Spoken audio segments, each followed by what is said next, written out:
You're sorely mistaken, Ken, if you think I'm a professional. It's 8:25. We're with Ken Oppel here, author extraordinaire, and reading your bio, I loved it. We were just chatting about this.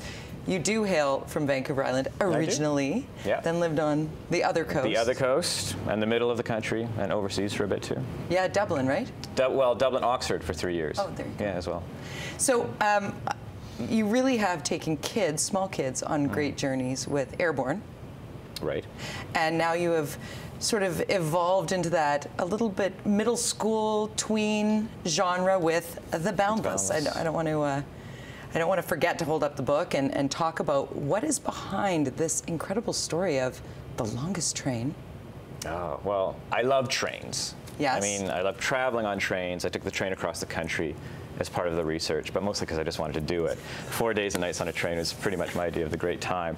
To me, the idea of an 11-kilometer long train, like a little rolling city, a miniature world that I could fill with all these amazing zones and areas and adventures and people and communities. It was sort of like rolling Canada in a way, because it takes place in the 1880s, the great age of steam and the CPR.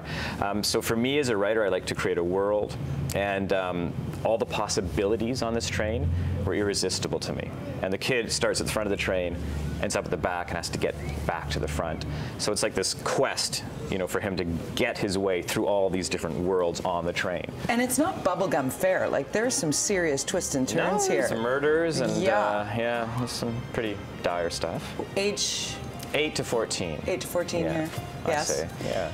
So, there's so much I want to talk to you about, because you're so much an open book, pardon the pun, when it comes to how you became a writer. Right. And you just decided to start writing a story, and then next thing you know, you've got a literary agent. Tell that story for our viewers, just so they can understand it. These great things do happen to great Canadians. I had a very lucky break, but it was predicated on me loving to write from a very young age, not just in school, but outside, Christmas holidays, summer holidays. I just loved to write. It was a hobby. I wasn't, super good at a sport or musical instrument, so I funneled all my extracurricular activity into the writing, and no one was forcing me to do it. Right. I just loved to make things up. And the stories got longer and longer. And then summer holiday, when I was 14, I wrote a short novel, sent it out to publishers, rejection after rejection. Next summer I rewrote it, made it better, and my father worked with someone who knew a very, very famous author in England called Roald Dahl. My favorite author, Charlie and the Chocolate Factory, and James and the Giant Peach. And he showed Roald Dahl my story, and Roald Dahl was kind enough to look at it. I'm not sure if he read the whole thing, maybe he skimmed it, maybe just looked at it and saw, this kid is writing exactly like me, because that's what I was doing at the time. He was my hero, so of course I wrote like him. Emulating. And yes, homage. And he sent it to his agent, and they took me on, and that's how my first book got published, just as I was leaving high school. So what would your advice be to a young aspiring writer, perhaps, that doesn't have that family connection?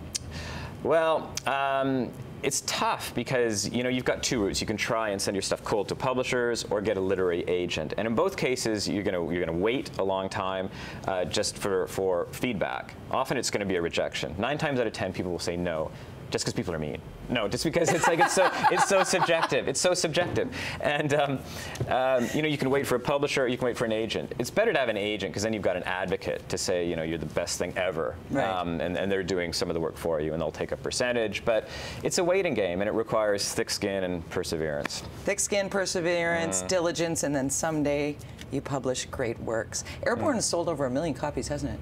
Silverwing certainly has. Silverwing, worldwide, there's Canada, and then there's the US, and my books are translated around the world. So I honestly have lost track of what my total overall sales are, but I'm very fortunate. I've written some books that have been popular. I think I like you even more that you don't know the total sales, because you just do it for the love of writing, and that shows in your book. The Boundless is available now. Get on it, enjoy it. Follow Ken on Twitter as well. You can see his handle right there. Thanks for coming in on BT. Thanks a lot.